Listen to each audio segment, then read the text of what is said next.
On February 24, 2022, at approximately 5 a.m. local time, the world watched in disbelief as Russian forces launched a full-scale invasion of Ukraine.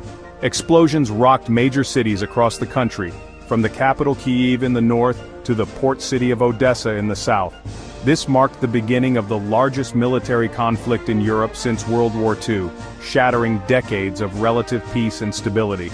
Russian President Vladimir Putin announced a special military operation in Ukraine, claiming the need to demilitarize and denazify the country, a justification widely dismissed by the international community as baseless.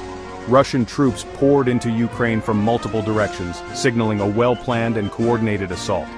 In the north, columns of tanks and armored vehicles crossed the border from Belarus, heading south towards Kyiv. In the east, Russian-backed separatists in the Donbas region intensified their attacks, seeking to expand the territory under their control. From the south, Russian forces advanced from Crimea, the Ukrainian peninsula annexed by Russia in 2014. The initial hours and days of the invasion were marked by shock, confusion, and a sense of disbelief as the world grappled with the reality of a major war erupting in the heart of Europe.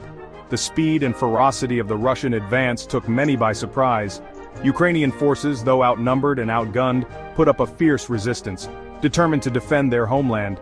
In the early days of the conflict, the fog of war made it difficult to assess the situation on the ground accurately. Conflicting reports emerged from both sides, making it challenging to separate fact from fiction. Social media platforms were flooded with images and videos, some authentic, some manipulated, adding to the confusion and anxiety. Despite the initial shock and the rapid Russian advance, Ukrainian President Volodymyr Zelensky remained defiant, vowing to stay in Kyiv and lead his country's defense. In a stirring address to the nation, he called on Ukrainians to take up arms and resist the invasion, declaring that freedom is worth fighting for. His words resonated not only within Ukraine but also across the globe, galvanizing international support for the Ukrainian people. As Russian forces closed in on Kyiv, the Ukrainian capital braced for a siege. Civilians sought shelter in underground metro stations, basements and makeshift bomb shelters, enduring long hours of darkness and uncertainty. Food and water supplies dwindled, and the city's infrastructure came under increasing strain. Despite the looming threat, the spirit of resistance remained strong. Ukrainian troops, bolstered by volunteers and civilian reservists, mounted a determined defense of the capital. They engaged in street-to-street fighting with Russian forces, utilizing their knowledge of the urban terrain to their advantage. Molotov cocktails, hastily prepared by Ukrainian citizens, became a symbol of the David and Goliath struggle against a much larger and better-equipped enemy. The defense of Kyiv became a symbol of Ukrainian resilience and determination. President Zelensky, who remained in the capital despite the risks, emerged as a wartime leader of extraordinary courage and resolve. His nightly video addresses, delivered from the streets of Kyiv, became a source of inspiration and hope for Ukrainians both at home and abroad. The Russian military, expecting a swift victory, seemed taken aback by the ferocity of the Ukrainian defense. Their advance on Kyiv stalled, bogged down by logistical problems, stiff resistance, and mounting casualties. The initial phase of the battle for Kyiv showcased the determination of the Ukrainian people and the miscalculations of the Russian leadership.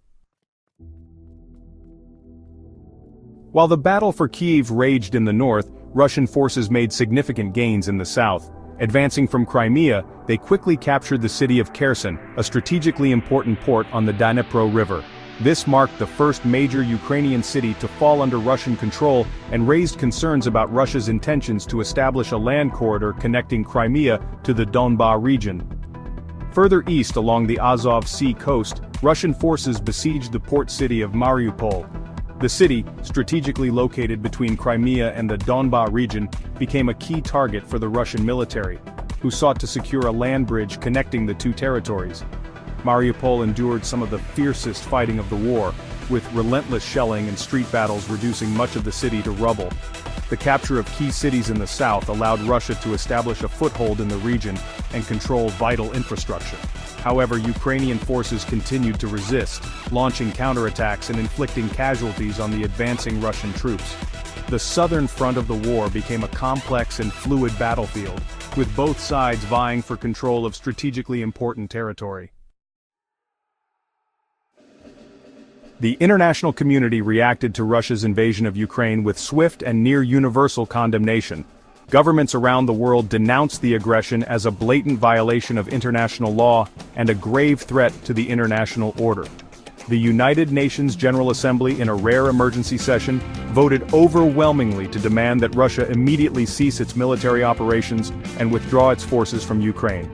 Western nations, led by the United States and the European Union, imposed crippling economic sanctions on Russia, targeting its financial institutions, central bank, and key industries. These sanctions aimed to cripple the Russian economy and pressure Putin to change course. The unprecedented scope and scale of the sanctions reflected the gravity of the situation and the international community's determination to hold Russia accountable for its actions. However, despite the widespread condemnation and the imposition of sanctions, the international community remained divided on how to respond to the crisis. Some countries, particularly those with close ties to Russia, were hesitant to take a strong stance against Moscow. The debate over how to effectively support Ukraine while avoiding a wider conflict with Russia highlighted the complexities of international diplomacy in the face of a major crisis. Section 5. The Fog of War: Truth and Propaganda. The Russia-Ukraine war was accompanied by an unprecedented information war, with both sides using propaganda and disinformation to shape the narrative and sway public opinion. Social media platforms became battlegrounds for controlling the flow of information, with each side accusing the other of spreading fake news and manipulating events. Russia, with its state-controlled media, sought to portray the invasion as a special military operation aimed at liberating Ukraine from neo-Nazis and protecting Russian speakers. This narrative, widely disputed by the international community, was disseminated through Russian state-run media outlets and amplified by online bots and trolls. Ukraine, for its part, leveraged social media to counter Russian propaganda and rally international support. Videos of Russian atrocities, stories of Ukrainian heroism, and appeals for assistance flooded social media feeds, galvanizing global public opinion against the invasion. The information war added another layer of complexity to the conflict, making it challenging to discern truth from falsehood. The proliferation of fake news and misinformation underscored the importance of media literacy and critical thinking in the digital age, particularly during times of crisis and conflict. Section 6. The Human Cost: Refugees and Casualties. The war in Ukraine had a devastating impact on the civilian population. Millions of Ukrainians were forced to flee their homes, seeking refuge in neighboring countries like Poland, Romania, and Moldova. The United Nations High Commissioner for Refugees estimated that over 4 million Ukrainians had fled the country in the first month of the conflict, creating the largest refugee crisis in Europe since World War II. The exodus of refugees strained the resources of neighboring countries, who struggled to provide food, shelter, and medical care to the influx of displaced people. The humanitarian crisis sparked global outrage and calls for increased international assistance to support Ukraine and its neighbors. The true extent of civilian casualties remained difficult to assess in the early stages of the war. The fog of war, coupled with the chaotic nature of the conflict, made it challenging to gather reliable information. However, reports from international organizations like the United Nations and the International Committee of the Red Cross painted a grim picture of the human cost of the conflict. Indiscriminate shelling, airstrikes on civilian areas, and reports of summary executions by Russian forces all contributed to the mounting civilian death toll. Section 7. Economic Fallout: Sanctions and Global Impact. The war in Ukraine sent shockwaves through the global economy.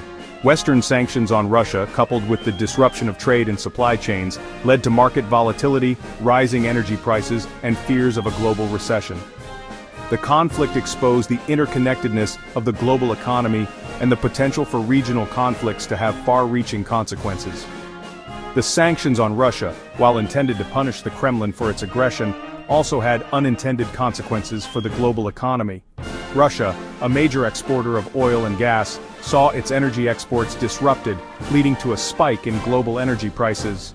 This had a ripple effect on consumers worldwide, who faced higher costs for gasoline, heating oil, and other essential goods. The war also disrupted global supply chains, leading to shortages of key commodities and manufactured goods.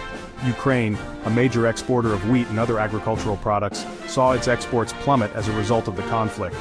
This, combined with sanctions on Russian agricultural exports, raised concerns about food security, particularly in developing countries that rely heavily on imports from the region. The economic fallout from the war highlighted the delicate balance of the global economy and the potential for geopolitical instability to have far-reaching consequences. Section 8, Week 1 ends, but the war rages on. As the first week of the Russia-Ukraine war drew to a close, the situation on the ground remained fluid and volatile. Russian forces, despite encountering stiffer-than-expected resistance, continued their advance, capturing key cities in the south and tightening their grip on the capital, Kyiv. The Ukrainian military, bolstered by civilian volunteers and international support, fought valiantly to defend their homeland, inflicting heavy casualties on the invading forces. The human cost of the conflict continued to rise, with millions displaced from their homes and thousands feared dead. The humanitarian crisis unfolding in Ukraine and neighboring countries sparked international outrage and calls for increased aid and support for those affected by the war. The international community remained united in its condemnation of Russia's aggression, but divided on how to effectively respond to the crisis. Western nations continued to provide military and humanitarian aid to Ukraine, while imposing crippling economic sanctions on Russia. However, the conflict showed no signs of abating, and the world watched with bated breath as the situation continued to unfold. Section 9. Uncertain future paths forward. As the war in Ukraine enters its second week, the path ahead remains uncertain. The conflict has already had a profound impact on the international order, shattering long-held assumptions about European security and highlighting the fragility of peace in the 21st century. Several scenarios are possible, ranging from a protracted war of attrition to a negotiated settlement. Much depends on the calculations of Vladimir Putin, the resilience of the Ukrainian people, and the willingness of the international community to remain united in its support for Ukraine. The possibility of a negotiated settlement remains elusive, with both sides seemingly entrenched in their positions. Russia demands Ukraine's neutrality, demilitarization, and recognition of its annexation of Crimea, while Ukraine insists on its territorial integrity and sovereignty. Bridging this gap will require significant concessions from both sides, something that seems unlikely in the current climate of mistrust and hostility. A protracted war of attrition, with neither side able to achieve a decisive victory, appears to be the most likely scenario. This would have devastating consequences for Ukraine, prolonging the suffering of its people and further destabilizing the region. It would also have significant implications for the global economy, exacerbating existing supply chain disruptions and fueling inflation. The international community faces a daunting challenge in responding to the crisis in Ukraine. Finding a way to support Ukraine while avoiding a wider conflict with Russia requires a delicate balancing act. The stakes are high, not just for Ukraine and its people, but for the future of Europe and the rules-based international order.